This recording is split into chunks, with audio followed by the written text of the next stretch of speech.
侯爷，您找我？知道为何让你来这儿吗？小人知道这儿是二公子小时候住的地方。侯爷让小人来这里，是因为之前小人说的关于二公子的那些话吗？知行这个孩子，本侯以前很疼爱他，只是后来他与本侯日渐疏远，而这些年本侯待他确实不如知府。知行成了没出息的儿子，本侯是不是也有错？侯爷乃一家之主，遮风挡雨，怎会有错？小人只是在想，外面满园赏心悦目的牡丹，可侯爷却独独来到了这里。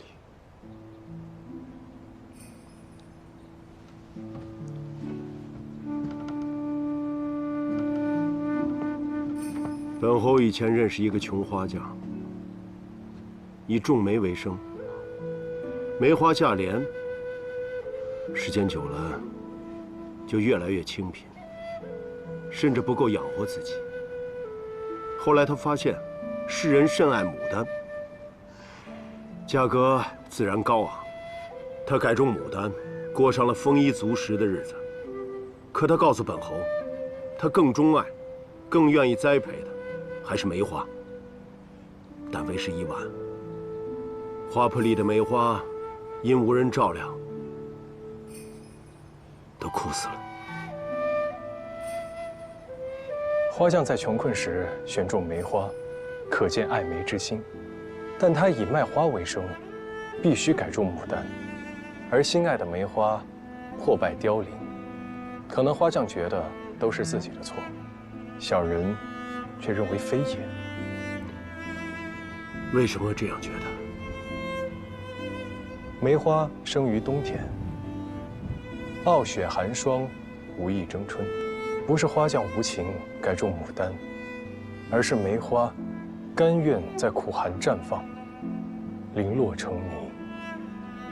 若是花匠不这么做，恐怕整个园子都挨不过冬天。小人想起一首诗：片片甘飞已足悲，况堪风雨恒相期。足然此恨何由是？以赖重开有备之。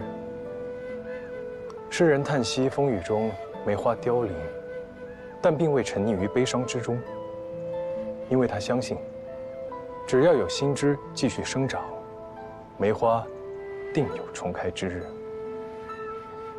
花匠感伤梅花残败，殊不知墙角上留又梅一枝。阳春和煦时，他不起眼。倘若悉心照料，他日若园子再遇风雪，想必又能傲立雪中，凌寒争香了。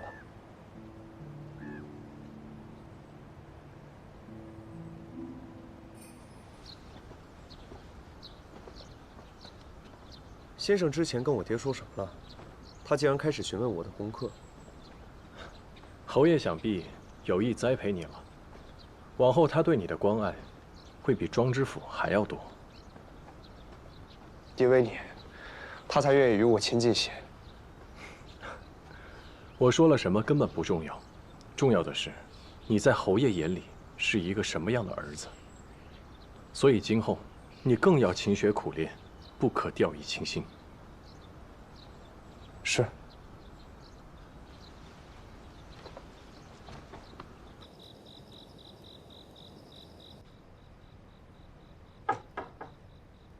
谁？大人，是我庄善，侯爷有请。知道了。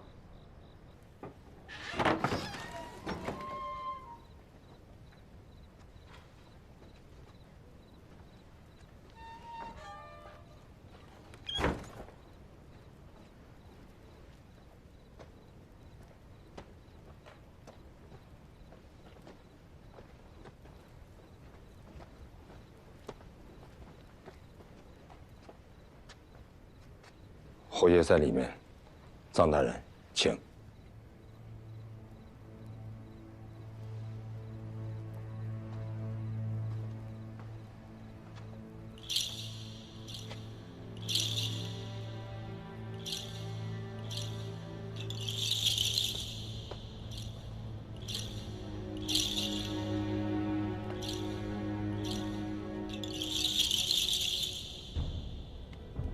侯爷，每次本侯有心事的时候，就会来这里坐坐。这个地方能让本侯清醒，好好想一些事情。小人愿为侯爷分忧。你觉得傅之松将军的死真的是意外吗？小人不明白。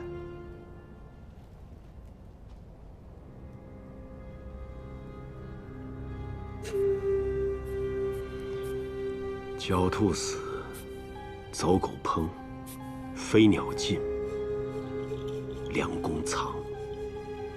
哪怕你有千秋功绩，也抵不过帝王无情。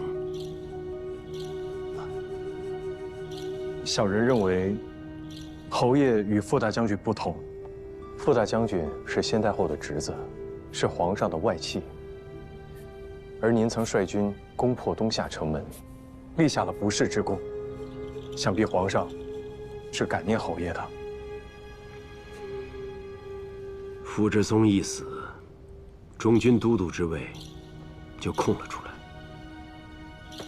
朝中没有比本侯更适合的人选，很多人也向皇上举荐本侯。你说，本侯该不该争？军中有许多将领，都曾经是您带过的兵。您当年的副将，如今还统领着京郊的木骑营。若此时再去争中州军权，只怕皇上心中想不忌惮侯爷都难啊。你是让本侯做事，都督之位落入他人之手。侯爷，这件事儿，您不是在和别人争，而是在和皇上争。小人想，皇上心中应该早有计较。侯爷不妨再等几天，看看究竟花落谁家。而小人认为，侯爷不去争，定有好处。若侯爷想重新掌兵，一定还有别的办法。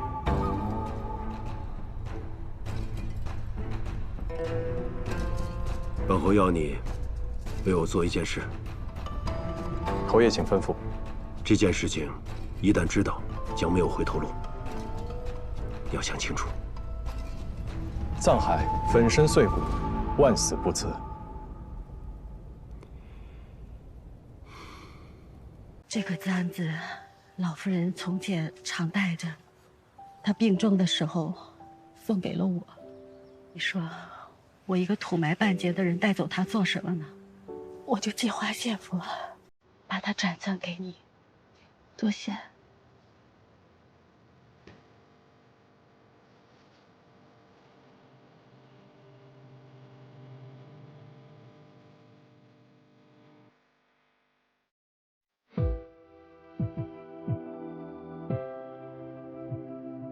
我在这个房檐，我已经长了40年了。楚姬，交给你了。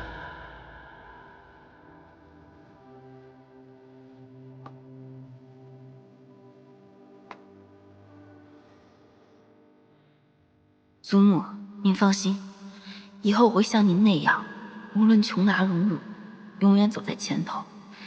尽我所能，带着画家，护着画家，无愧您的信任和托付。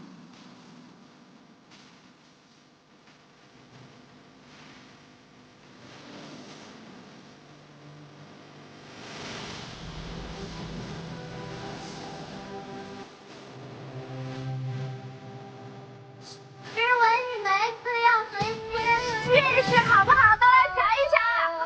哎，往里走，横五竖三。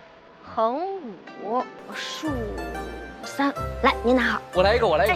您拿横三竖四。横三竖四，对，您拿好。谢谢。小五，再补一点啊。横六竖六。您这个吉利。谢谢。不要，给我也来一个。嗯。哎，顺。好，我是个顺字。好的。你是啥？少把戏，就是往果子上写的字儿。你看吧，过2天满大街都是。今年果期都已经过了，别家店铺就是想象吧，那来不及了呀。哎，我来一个，我要横3竖5。横3竖5。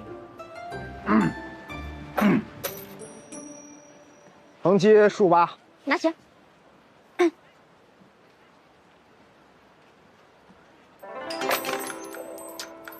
捡起来。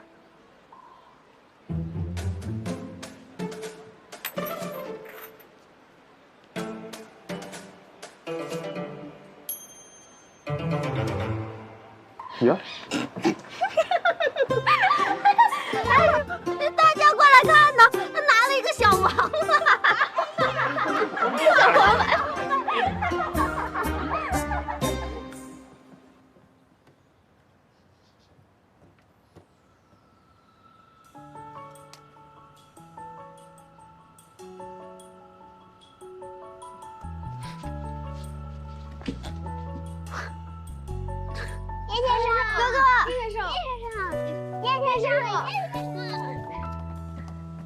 燕先生，你总算回来了，你不会再走了吧？我也想死燕先生了，我更想哥哥。你呢？不过，以后我只怕没时间上早课了。但是每日申时之前我一定回来，可以吗？夏先生，为什么不上早课了？那里是哪里啊？你哥哥啊，嫌咱们工钱太低，在外面找了一份工，每日在外面完工后才能回来。哥，你就求求花姐姐给你涨涨工钱嘛，这赶来赶去多麻烦呀！我们想要燕先生。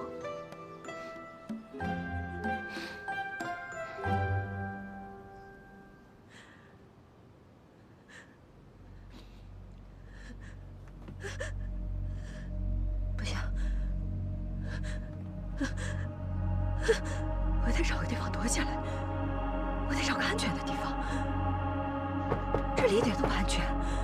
夫人，夫人用膳了。夫人，你把门关着，我怎么送饭呀？别敲了！夫人个屁，他也配？滚！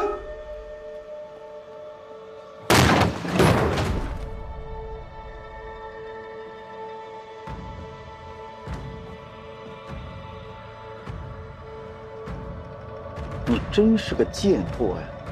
当街赤身露体，你怎么还有脸活下去？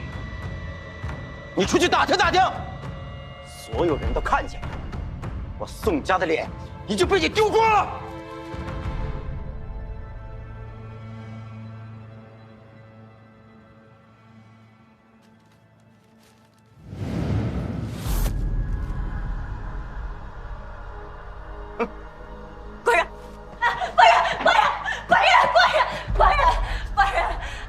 休了我呀！你不能休了我！你不是想要那个府东吗？我现在就去把他给你弄来。不仅府东，还有那个什么春夏秋冬，我全都给你弄来，行吗？官人，我求你了。天黑之前把屋子给我腾出来，要是再让我看见你，我宰了你！官人，春夏，死到哪儿去了？看着这个贱人收拾东西，我宋家的物件一件不许带走。官人，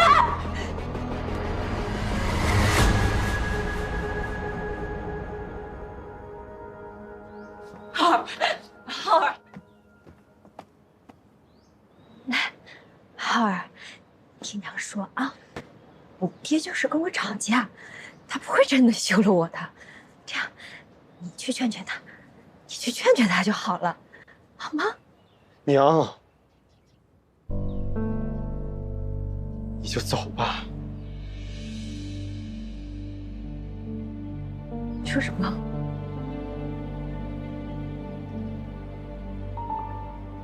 爹是不要你了，又没说不要我。我横竖都姓宋，怎么都是我爹的儿子。你又何苦赖在这儿，让我为难呢？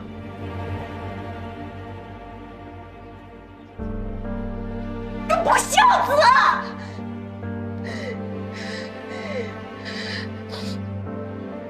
都怪你，花枝！都怪你，花枝！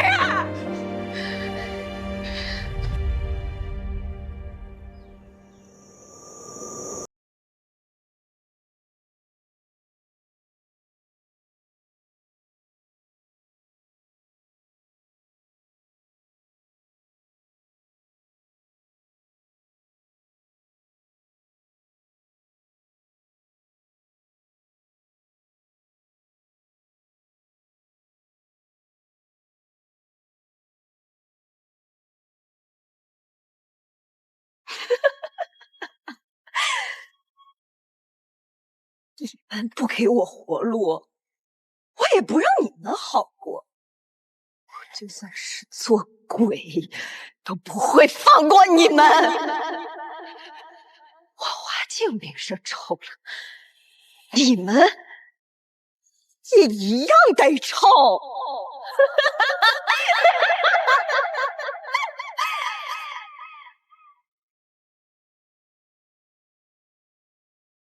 钟叔，哎呦，燕先生，这么晚了您还不歇着？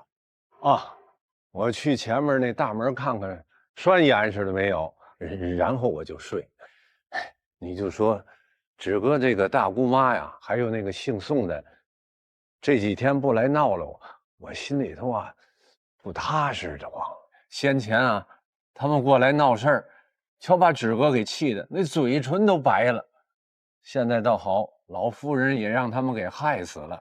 这要再过来闹的话，这芷哥指不定能承受得住，承受不住啊！哎，这老天爷呀，你开开眼吧，怎么不把这些人收了去呢？哎，不说了，不说了，我就怕他们再祸祸咱们家。钟叔啊，夜深路重，还是我去吧。哟，那谢谢燕先生。哎，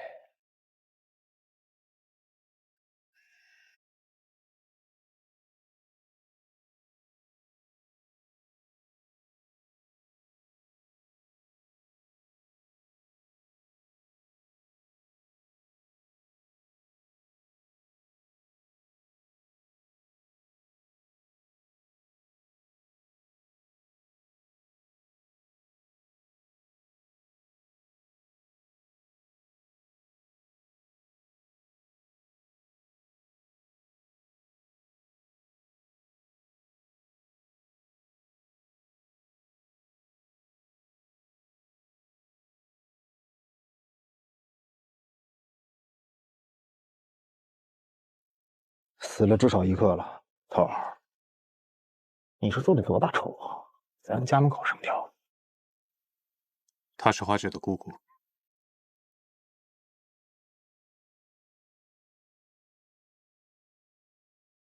他是花镜，那怪不得。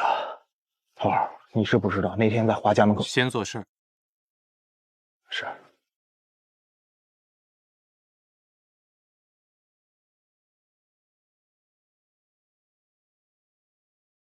天哪，这是什么东西啊！吊死鬼，是吊死鬼啊！死人了！哎呀，嚷什么呀？有吗？老爷，不好了！老爷，你快来呀！老爷，慌慌张张的成什么样子？你快来看看，老爷！慌什么？你慌什么？你看啊！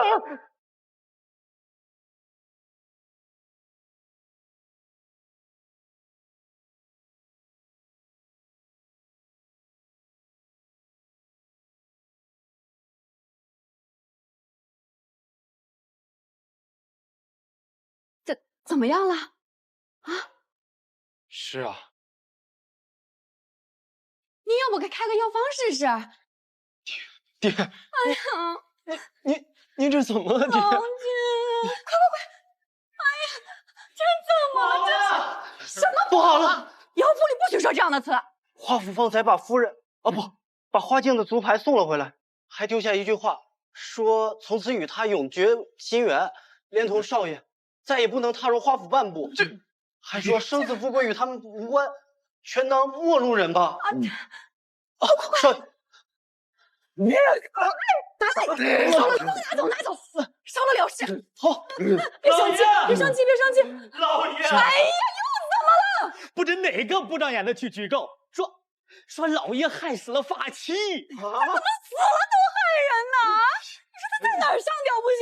你看惊得我郎君都中风了。这下糟了，那我还能喝酒吗？爹，您说句话呀！老爷说句话，这么久，老爷，快！来人！快点，你快看看！顾燕西，你还是别这么叫我了，我怕你叫顺口了，以后在他们面前也这么叫我。那我叫你什么？你可以叫我燕西。燕西。燕西，你说我这样子带自己的亲姑姑、亲表弟，跟他们恩断义绝，你会不会觉得我不近人情啊？花芷，我姓顾。我要是你，只会比你做的更不近人情。怎么讲？顾家的事情，外头知道的、不知道的，哪个不比这个精彩？帝王家看着是锦绣堆，其实是白果丛，所以你做的这些根本就不算什么。我祖父杀过2个儿子，伯父杀过3个兄弟，我父亲杀了我母亲。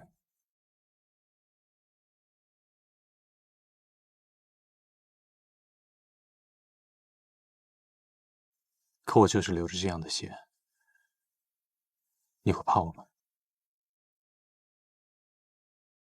当年上元节那场火，我失去了母亲。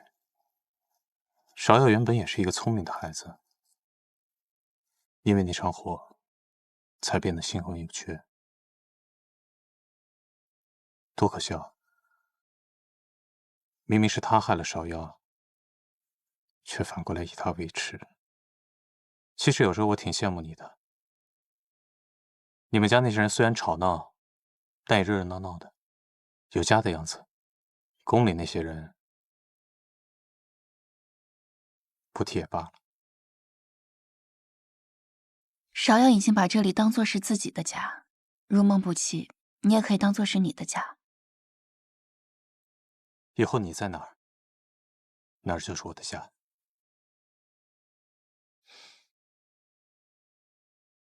你今晚得空吗？我们出去走走。随时奉陪。现在走吗？现在还不行，我还有一桩要紧的事情要做呢。唉，你们真以为我心里面不恨吗？我也恨呐。他跟那个掌柜做出那样的丑事，谁不晓得？哪里就能这样接过去啊？说起来，还是我房里的人呢。现在说这些有什么用呢？出了这种事儿啊，如若老爷们之前在家的时候，论规矩，这不得打死也得发卖。可不是嘛，如若不然，这姨娘们都能如此，那府里这么多的丫鬟，还不得什么事儿都做得出来？那咱家还有什么规矩可言？夫人，那秦姨娘是秦姨娘，我们是我们。是啊，她向来头脑不聪明，行事稀里糊涂，要不然都别嚼了。要是当初没把她赶出去，也闹不出这档子事儿来。那就是怪我了。哎呦，他二嫂，我可没有这么说你啊。你没说，就等于说了。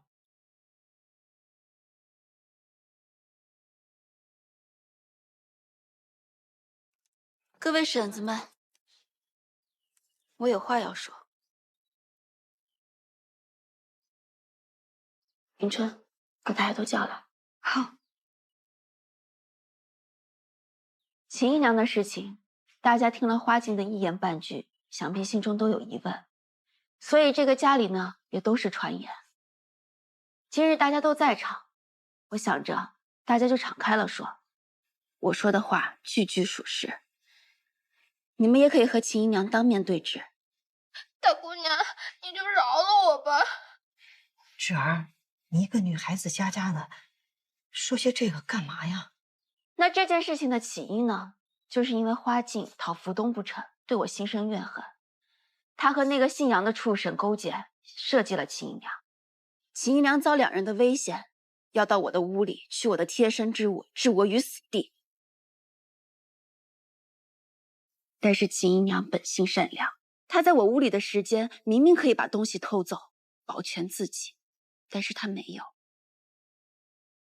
说来，我欠秦姨娘一份情。大姑娘，你折杀我了。当初两管事出卖伯羽，是伯鱼的错吗？我们到了紫黄居以后，那么多人偷着我们东西逃走，难道是我们的错吗？到了这府里，李贵欺压大家，你们花钱买安生，难道是我们的错？姑娘的命就是命，夫人的命就不是命了吗？丫鬟可怜，姨娘就不可怜了吗？既然如此，同为女子，我们何必要冷心冷面？难道非得要逼得她去死吗？那怎么办？这总不能还留在府里吧？迎春，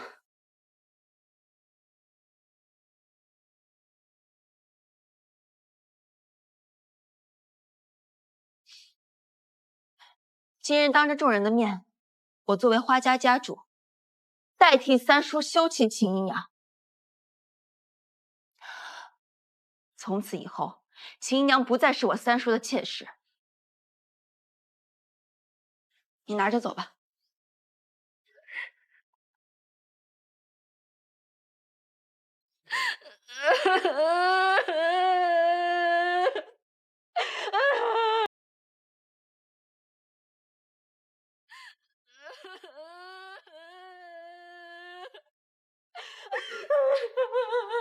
秦二贵，秦二贵，秦二贵是谁呀？秦二贵不就是你的闺名吗？你做姨娘久了，把自己的名字都忘了，家主叫你呢。你虽不再是花家的姨娘，但你还是花晴和伯礼的母亲。咱们在座的各位，从府里到陈教，再回到这里，我们一起经历了多少事情？说是同患难共生死都不为过。这天底下能比咱们更亲的亲人，恐怕也没有其他人了。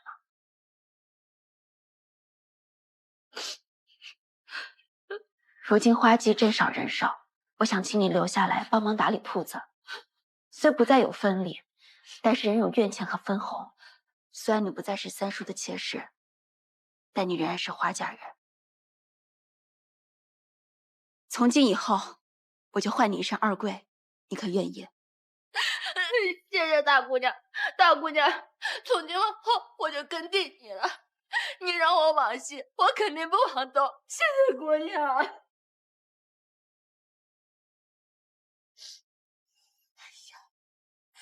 你卖身契早就烧了，以后别动不动就膝盖软了。侄儿你也是的，也不同我商量一声，我的人怎么突然就变成你的人了呢？夫人，我说错了，我以后肯定还是听您的，夫人。得了得了，捡高枝飞去吧。夫人。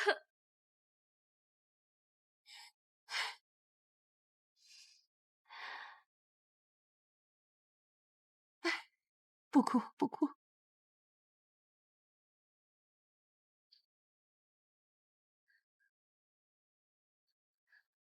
徐姐姐，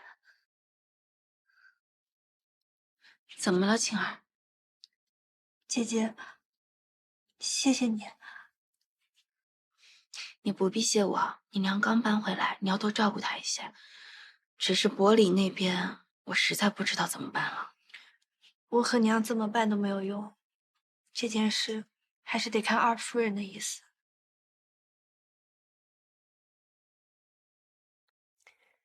哎呀，早听我说搬过来住，就没这么多事了。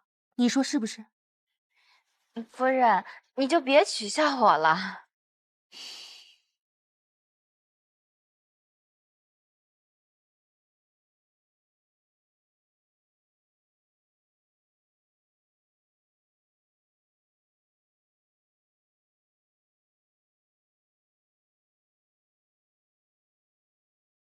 哎，你这样就是直接把我的马吃掉了。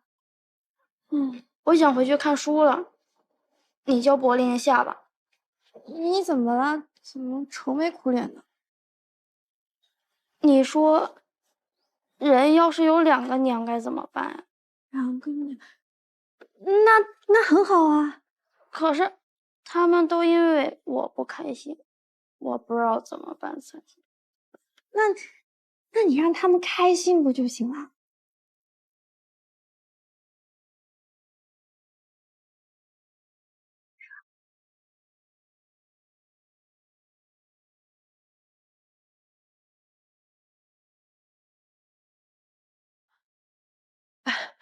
芍药，你瞧见伯礼了吗？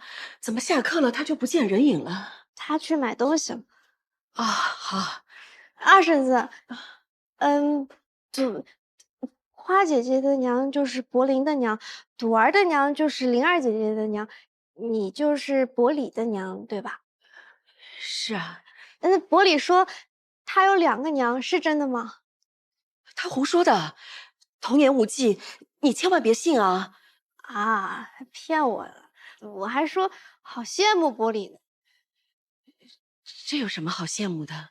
朵儿跟柏林经常跟我说，娘又给他们说了什么，又给他们吃什么，又给他们买什么，他们娘对他们好好，所以柏礼有2个娘不是更好吗？像我一个都没有。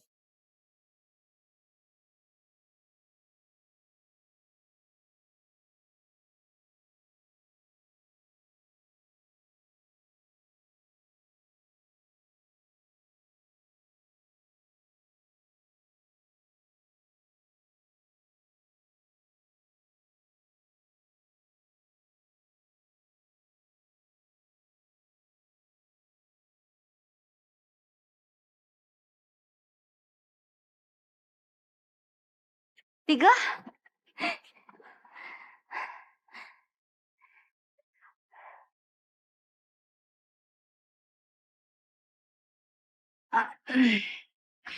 站住！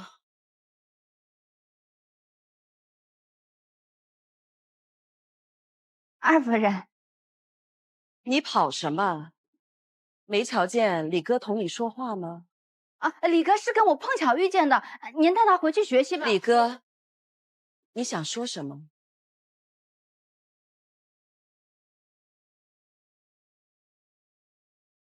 这是我在铺子帮工赚的钱买的，我想送给你。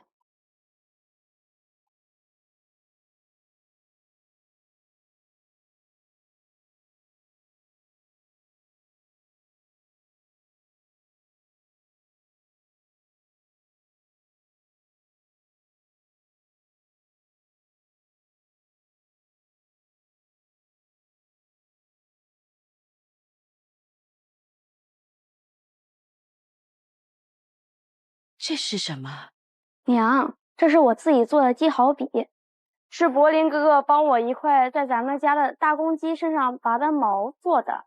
我看见王佑军写的笔记里头也有这种笔。这是给娘做的。傻孩子，功课这么紧，还花时间给娘做这个干什么？娘，您写字好看，以后也多写一些吧。日后我也会好好做功课的，少让您劳心耗力。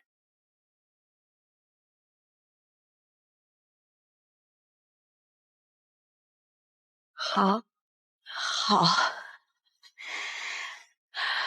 乖儿子。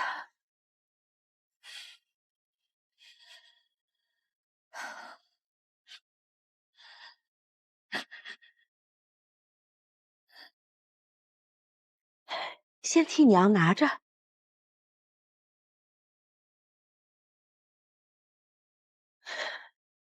孩子的一番心意，怎么不带上啊？我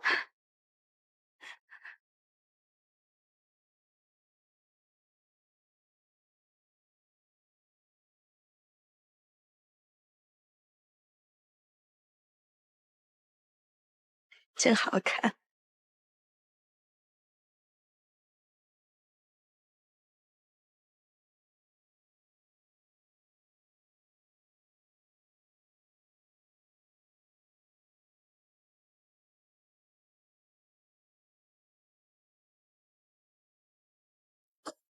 这么多年，我在李哥身上耗费的心血，以后你一分都不能少。好，好，去。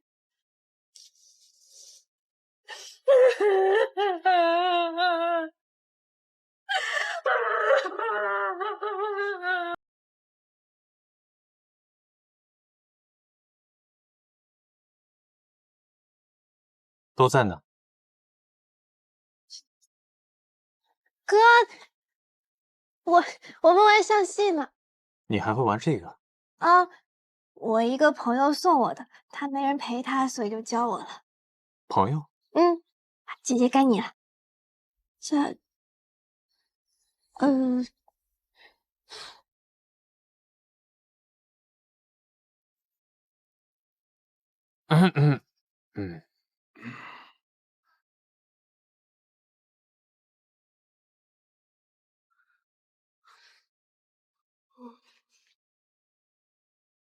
小伟真厉害。是啊，这下吃的特别好。嗯，花姐姐，你让我齐了。你们平时都很护着我，像对朵儿那样哄着小孩子一样，但玩游戏就别让我了。对不起啊。没事，花姐姐，我知道你忙，我找别人下去了。又被我吃了吧？唉，谁吃谁呀？不好意思啊，我刚才走错了。哎，你干嘛？不会骑啊？上次谁说耍赖是小狗？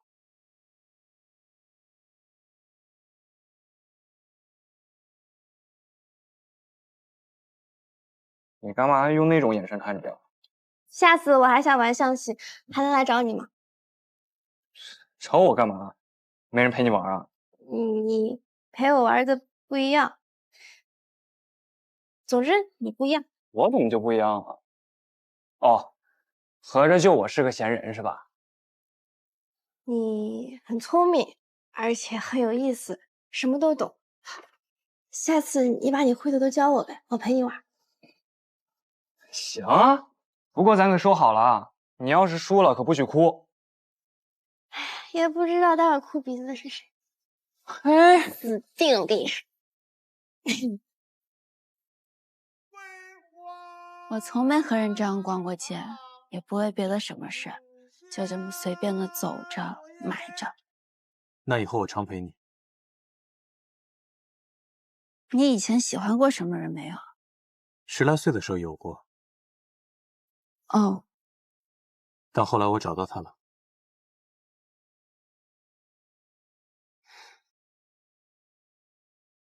怎么突然问这个？我以前没有喜欢过什么人，但是你会小教场来找我，我心里便想，我要好好对待这份情谊。我也没有与人这般相处的，若我有做的不好的地方，你要同我说。听你的口气，好像是要做什么大事业。那万事开头难嘛，一开始总要勤学多闻。那你说说，你学什么了？我说出来你不要笑话我。我找蓉儿借了好多画本，走马观花看了一遍。那你看出什么来了？我还做了好多批注，你要不要看？我还是不看了吧。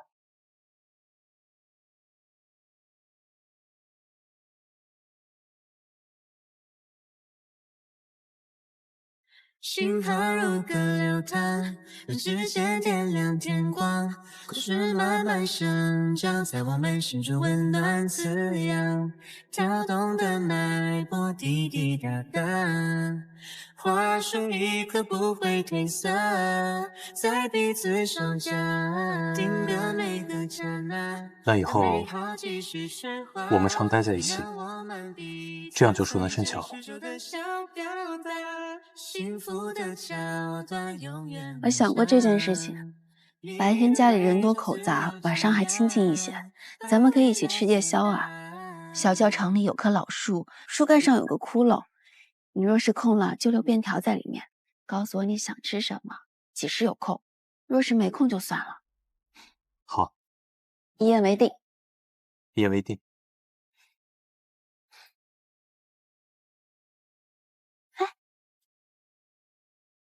当世界把光都带走，你是我闪烁的星宿，用尽一切把我赎救，为我守候，不认输，不退出，只奔赴最初那道光。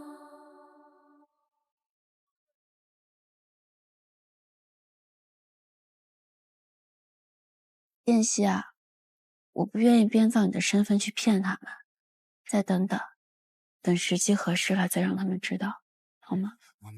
听你的。我看那些话本子里，常有因为一句误会便分开的。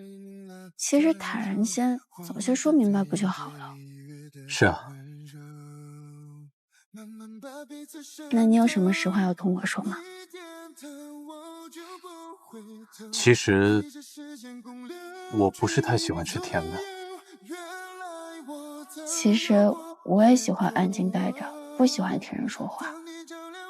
行，那我以后少说话。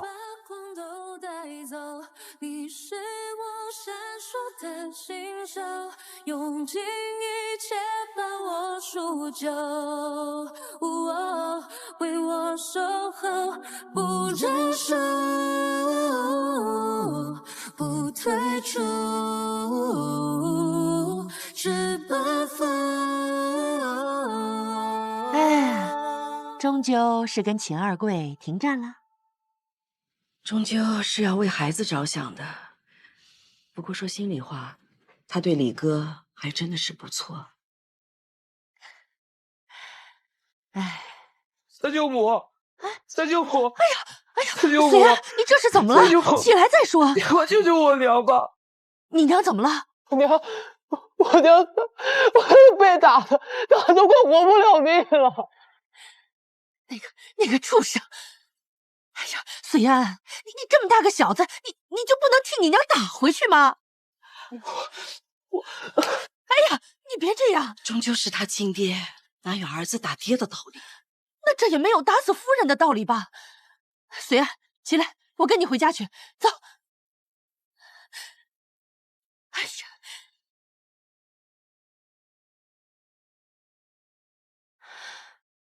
出什么事了？显儿又被那个姓杨的打了。我去他们家论理，那畜生跟我唱空城计，说是去了什么诗会喝酒，家里打得烂糟糟的。那三婶既然去了，就应该把二姑母接回来。你不提这茬啊，我还不生气呢。贤儿那个没主心骨的，我让他回来，他死活不肯，说什么家丑不能外扬，无缘无故的回到娘家来过夜，若是传出去，随安也做不了人了。这话说的也不是没道理，她一个外嫁的女人，总不能一直在娘家待着吧？就算我们几个能照顾她个3日5日的，可她终究还是要回去的。贤儿也是这么说，避得一时，待回去了，又要被那个姓杨的打个半死了。我都气急了，我想硬拽着他回来，他可好，摆出一副要寻死的模样，说什么我再逼他的话，他就一头撞死。他说啊，横竖他都没脸活下去了。随安怎么劝他都没用，我呀都要气得两眼发昏了。哎，这二姑母要是自己不松口，三婶就是有3头6臂也带不回来。这件事情还是得从长计议。你说我们女人的命怎么就那么苦呢？那这有什么法子呢？她既然嫁了这样的人，那就是她的命。不过话说，那个姓杨的当初也是老夫人亲眼过目的，看着文质彬彬、人模狗样的，竟然是这样的东西。但是能有人什么办法？也只能嫁鸡随鸡，嫁狗随狗了。不是的，我不认为这是二姑母的命，我也不信命。芷儿，难道你有法子吗？这男人过不下去了可以休妻，那女人过不下去了也可以休夫啊。大姑娘，你这说的是什么话？这女子怎能休夫啊？那不能休夫就合离，大清律法是有合离这一条的，而且没说只能由男子提起。合离？你的意思是让她离开杨家，回到娘家？是啊，那也不至于这样吧？那三婶认为有什么法子呢？我觉得就让燕先生打他一顿，打到他服，让他别以为咱们家是没有男子汉给咱们撑腰的。是，我也想打他一顿，打得越狠越好。那打完了呢？这事就结束了吗？只有让二姑母和随安离开那个家，回到这里来，离开那个魔窟，这才是根本。你说的这是糊涂话，杨家才是姑母和随安的家，咱们这里最多算是娘家呀。那样不把人当人的地方，也配叫做家吗？但也不能说离就离吧，这样让你二姑母还怎么活呀？难不成要让二姑母被扫地出门，成为笑柄吗？宁拆十座庙，不毁一桩婚。芷儿，你莫要再说这种吓人的话了，什么合理不合理的，不要再提了。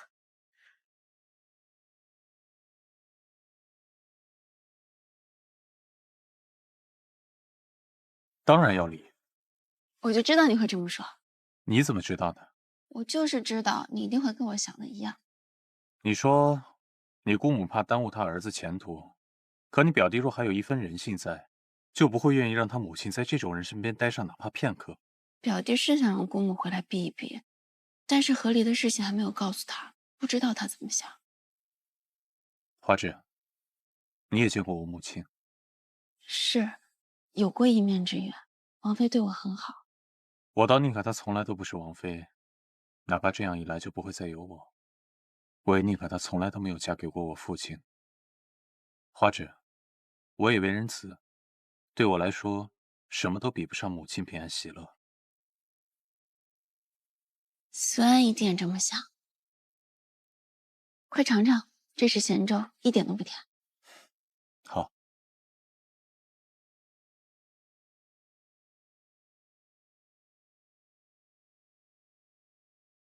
芷儿，你干嘛去啊？我再去趟杨家，去就回。你真的要劝你二姑母和离呀？非去不可。我不赞成，你要去你自己去。芷儿，这可是伤阴质的事儿啊。无妨，我自己去也是一样。哎。